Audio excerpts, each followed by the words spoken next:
ప్రకాశం barrage దగ్గర వరద తగ్గింది. వర్షాలు తగ్గడంతో ప్రకాశం బరాజ్కి వరద తగ్గింది. అంచనా వేసినట్లే రాత్రికి రాత్రి వరద తగ్గింది. ప్రస్తుతం 9,64,176 క్యూసెక్కుల వరద కొనసాగుతుంది.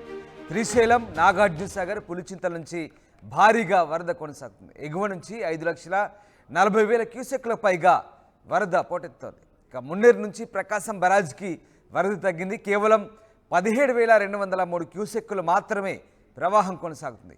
ఈ మధ్యాహ్నానికి ఇంకా వరద తగ్గే అవకాశం కనిపిస్తుంది. నిన్న దాదాపు 12 లక్షల క్యూసెక్కులకు వరద ప్రవాహం చేరింది. చరిత్రలో ఎన్నడూ లేని విధంగా విజయవాడలో ప్రకాశం బరాజ్కి వరద పోటెత్తింది.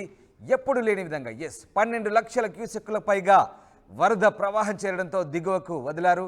నిన్నంతా కూడా ప్రకాశం బరాజ్ డేంజర్ జోన్లో ఉన్నట్టుగా కూడా వార్తలు వచ్చాయి. అయితే ఈ నేపథ్యంలో వరద తగ్గడంతో సహాయక చర్యలకు సర్కార్ కూడా స్పీడ్ పెంచింది. ఊహించినట్టుగానే రాత్రికి రాత్రి ప్రకాశం బరాజ్కి వరద ప్రవాహం తగ్గింది. ప్రస్తుతానికి కొంత కృష్ణమ్మ శాంతించిందని చెప్పవచ్చు. శ్రీశైలం, నాగార్జునసాగర్, పులిచింతల నుంచి భారీగా వరద వచ్చేరింది. ఎగువ నుంచి కూడా 5,40,000 క్యూసెక్కులకు పైగా వరద వచ్చేరింది. ఇటు మున్నేరు నుంచి ప్రకాశం బరాజ్కి వైపు వరద తగ్గింది. కేవలం ఇప్పుడు 17,203 క్యూసెక్కుల మాత్రమే వరద ప్రవాహం కొనసాగుతుంది. ఈ మధ్యాహ్నానికి మరింత తగ్గే అవకాశం కనిపిస్తుంది. ప్రస్తుతానికైతే 9,64,176 క్యూసెక్కుల వరద మాత్రమే ప్రకాశం బరాజ్కి కొనసాగుతున్న పరిస్థితి.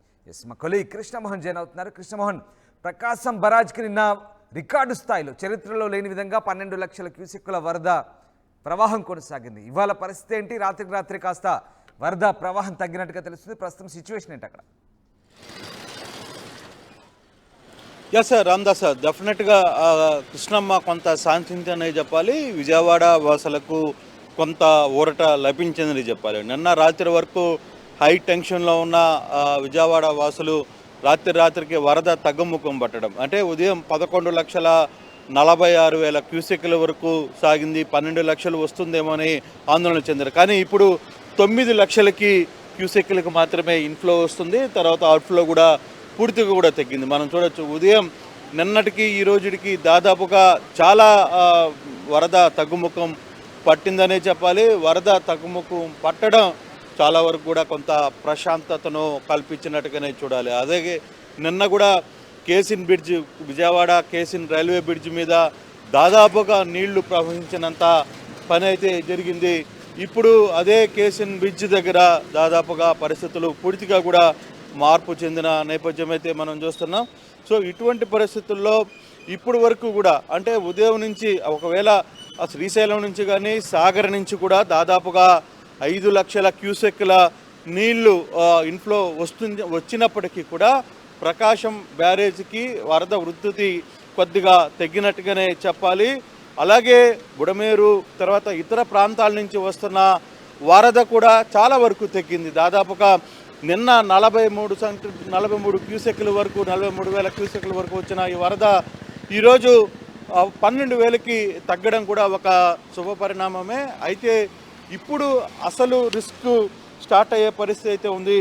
ఇప్పటికే దాదాపుగా 40%, దాదాపుగా 4 లక్షల ఇప్పుడు వరకు చూసుకుంటే ఇప్పుడు మున్నేరు వాగు కూడా కేవలం 17,203 క్యూసెక్లకు మాత్రమే వస్తున్న పరిస్థితి. ఇదే సిచ్యువేషన్ కానీ కొనసాగినప్పటికీ కూడా ఎటువంటి ఇబ్బంది లేదు, ఎక్కడ ఆందోళన చెందాల్సిన పరిస్థితి లేదు అనేది అధికారులు చెప్తున్న నేపథ్యం అయితే మనం చూస్తున్నాం. మరోవైపు ఇప్పుడు అసలు సమస్య అంటే తెల్లవారుజాము నుంచి కూడా తెలంగాణలో కొంత వర్షం పడుతుంది.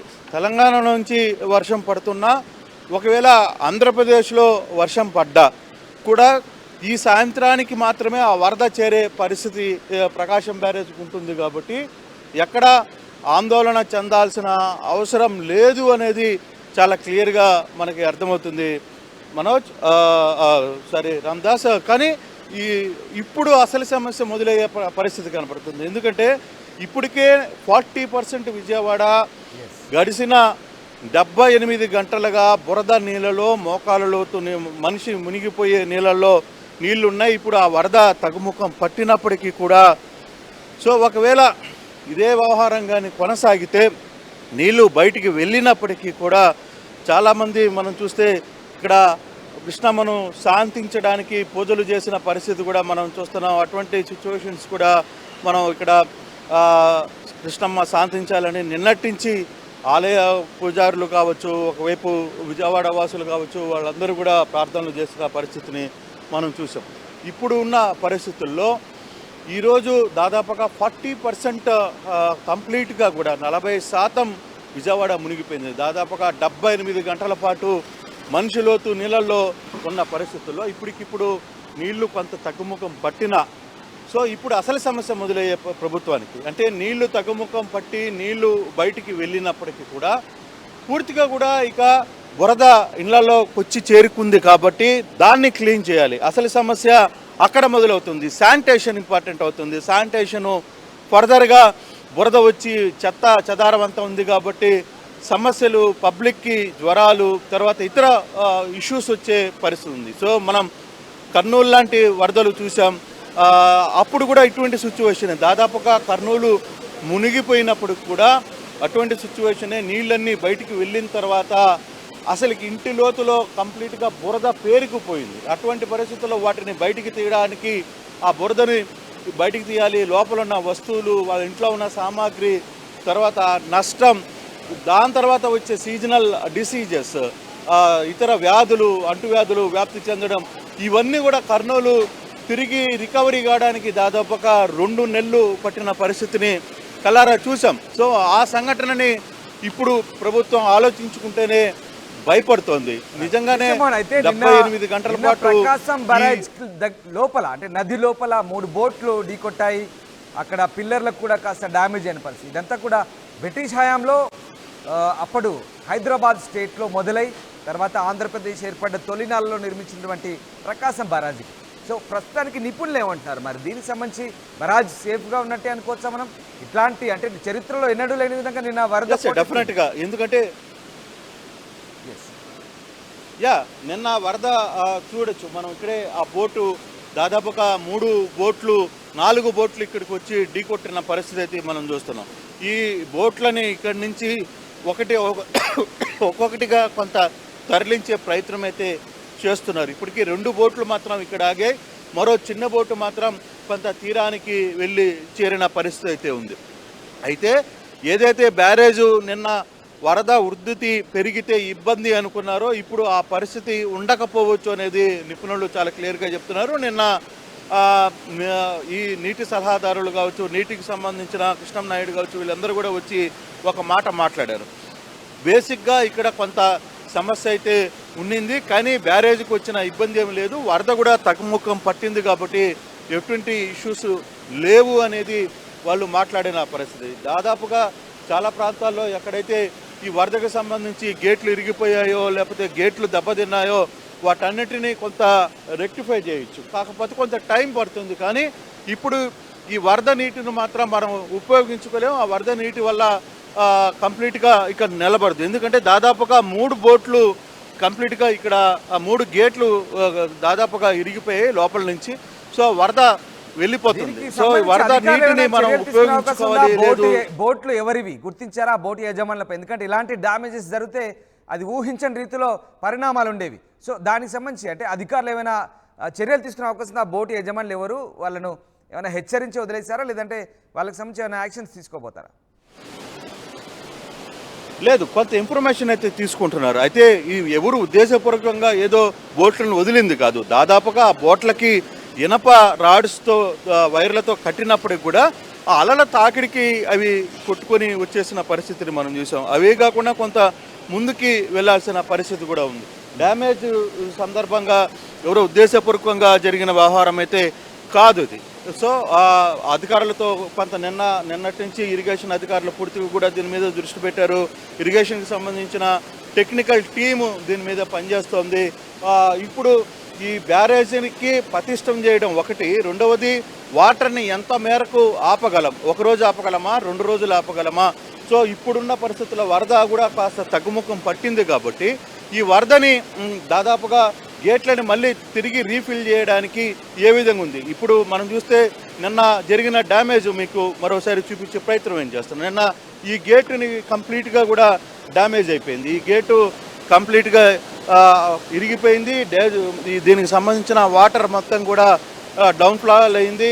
ఇక్కడ చూసుకుంటే కంప్లీట్గా వాటర్ ఇక్కడ నుంచి వెళ్ళిపోతున్న పరిస్థితి అయితే ఉంది.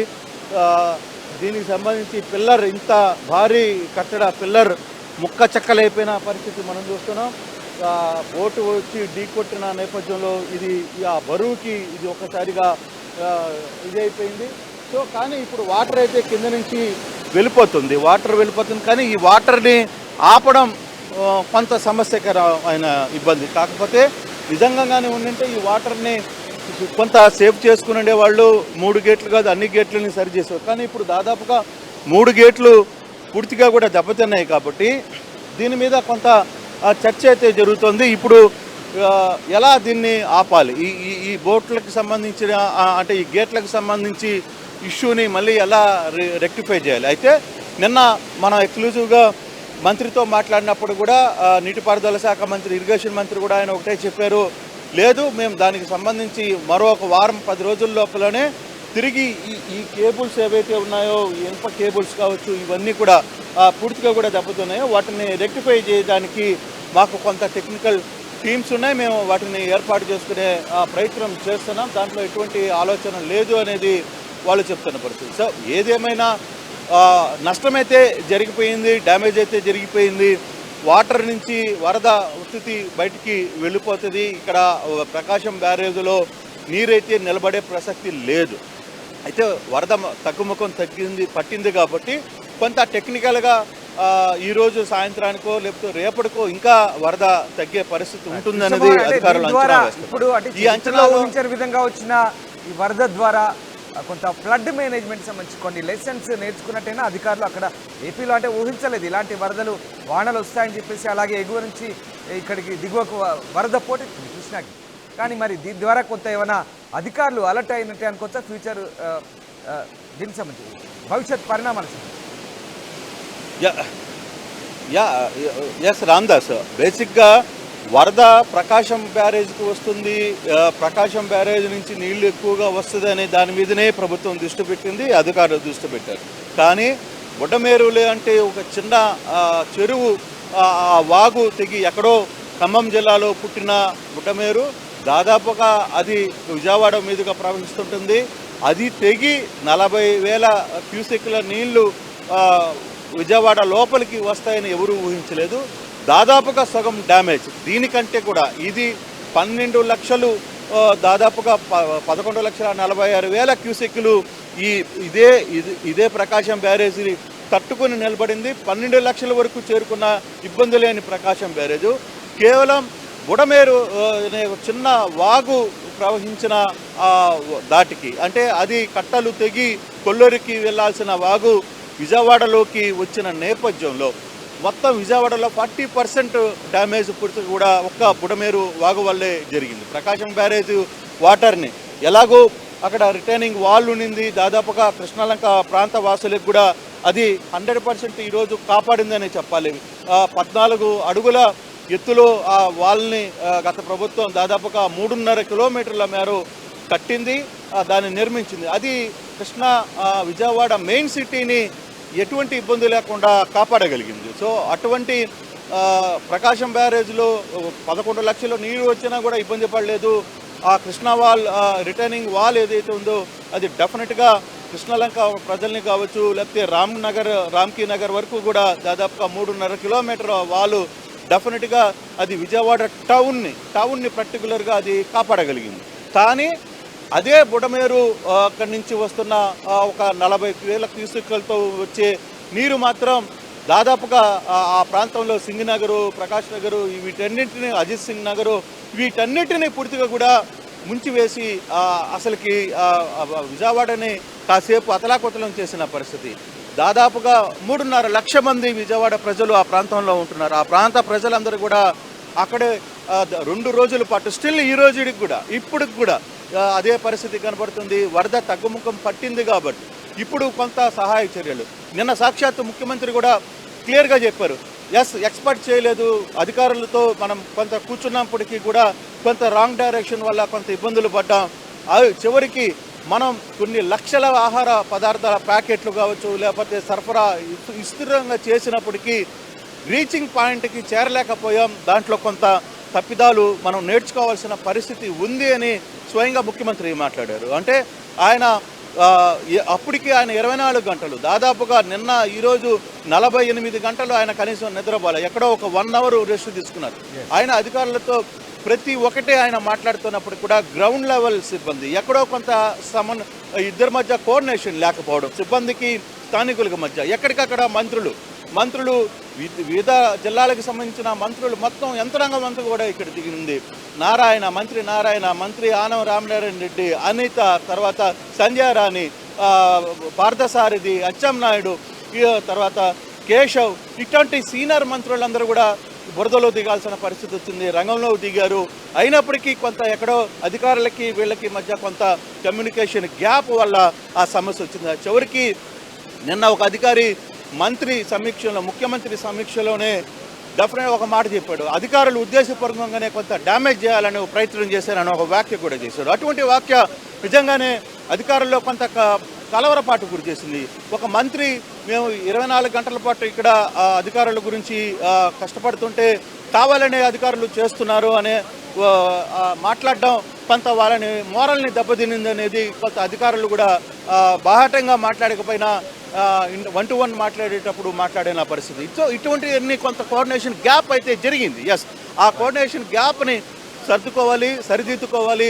ఆ ప్రయత్నంలోనే రాత్రి కూడా దాదాపుగా 46 వార్డులకు సంబంధించి 1-to-1 ఒక్కొక్క 2 వార్డులకి కలిపి ఒక సీనియర్ ఐఏఎస్ అధికారిని రాత్రి ముఖ్యమంత్రి నియమించిన పరిస్థితి. దాదాపుగా 40 వార్డుల ప్రవాహానికి ఎఫెక్ట్ అయినటువంటి ప్రాంతాల పరిస్థితి, సింగ్ నగర్, సుందరయ్య నగర్, చిట్టి నగర్, కృష్ణలంక, వీటి పరిస్థితి ఏంటి అసలు? ఇప్పుడు ఎట్లా ఉంది? కరకట్ట వెంబడి ఆ కాలనీల పరిస్థితి ఏంటి? ఇంకా వరద కాస్త తగ్గుముఖం పట్టినప్పటికీ ప్రస్తుతానికి అక్కడ సిచ్యువేషన్ ఎట్లా ఉంది? కంట్రోల్లోకి వచ్చిందా? వాళ్ళకి సరైన సదుపాయాలు అంటున్నాయా? రెస్క్యూ చేస్తున్నారా?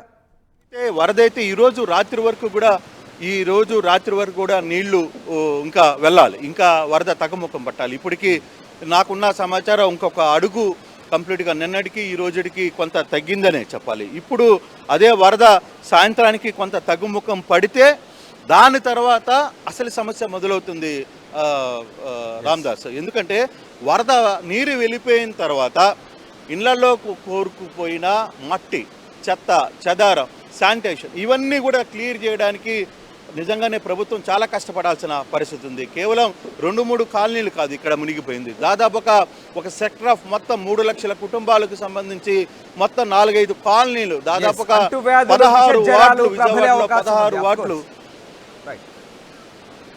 డెఫినెట్గా ఆ సమస్యను మనం కర్నూలు లాంటి వరదలు చూసినప్పుడు కూడా చూసాం. సో ఇటువంటి పరిస్థితుల్లో ప్రభుత్వం పూర్తిగా అప్రమత్తమైంది. ఇంకా ఎన్డీఆర్ఎఫ్ బృందాలని తీసుకుని వస్తుంది, ఇంకా అడిషనల్ సెక్యూరిటీ ఫోర్స్ని తెచ్చుకునే ప్రయత్నం అయితే చేస్తోంది. ఎంతవరకు వర్కౌట్ అయితే చూడాలి. మరోవైపు మళ్ళీ విజయవాడలో వర్షం మొదలవుతున్న పరిస్థితి మనకు కనబడుతుంది, వర్షం మొదలవుతుంది. సో ఇది ఎంతవరకు దారితీస్తుంది అంటే ఒక మాట అయితే ఖచ్చితంగా చెప్పగలం రామ్దాస్, ఎటువంటి పరిస్థితుల్లో ప్రకాశం బ్యారేజ్కి అయితే ముప్పు లేదు, వరద తగ్గుముఖం పట్టింది కాబట్టి ఎటువంటి సమస్యలు లేవు. సో డెఫినెట్గా ఈ బ్యారేజ్, ఈ వరద సాయంత్రానికి ఇంకా తగ్గుముఖం పట్టే పరిస్థితి. ఒక్కవేళ తెలంగాణలో ఖమ్మం, నల్గొండ లాంటి ప్రాంతాల్లో మరీ భారీ వర్షాలు పడితే మాత్రం కొంత వరద పెరిగే అవకాశం ఉంటుంది. కానీ ఓవరాల్గా మాత్రం ప్రకాశం బ్యారేజ్కి వచ్చిన పరిస్థితి ఇబ్బందులు అయితే ఏమీ లేవు అనేది చాలా క్లారిటీగా అర్థమవుతుంది. అలాగే సింగనగర్ ఈ ప్రాంతానికి మరోవైపు ప్రజలు అక్కడ ఇంకా నీటిలోనే ఉన్నారు, కొంత సేద తీరుతున్న పరిస్థితి అయితే కనపడుతుంది. వాటి నుంచి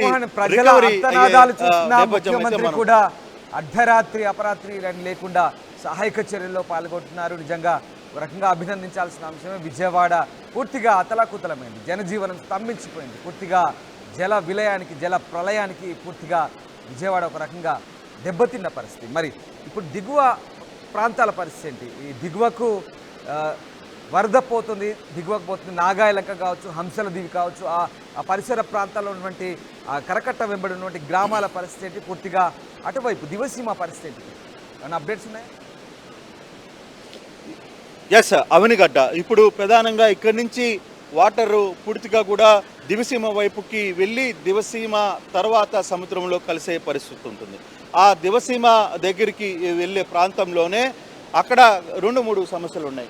అక్కడ నాగాయలంక, ఒకటి నాగాయలంక, రెండవది కోడూరు లాంటి విలేజ్లు. కానీ అక్కడ ఒక బ్రిడ్జ్ ఏర్పడి పూర్తిగా కూడా అది రేపల్లె వైపుకు తిరిగింది. నిన్న రాత్రికి కొంత రేపల్లిలో ఫ్లడ్ వచ్చింది. కానీ ఆ ఫ్లడ్ వల్ల రేపల్లెలో పెద్ద ప్రాబ్లం ఉండకపోవచ్చు అనేది కొంత సమాచారం అందుతున్నప్పటికీ కూడా రాత్రి కూడా కొంతమంది కీలకమైన అధికారులతో నేను మాట్లాడినప్పుడు దానివల్ల భయపడాల్సిన పని ఉండదు, బట్ కొంత అప్రమత్తం అయితే అయ్యాం. సురక్షిత ప్రాంతాలకి పబ్లిక్ని తరలించే ప్రక్రియ కంప్లీట్గా చేసాం.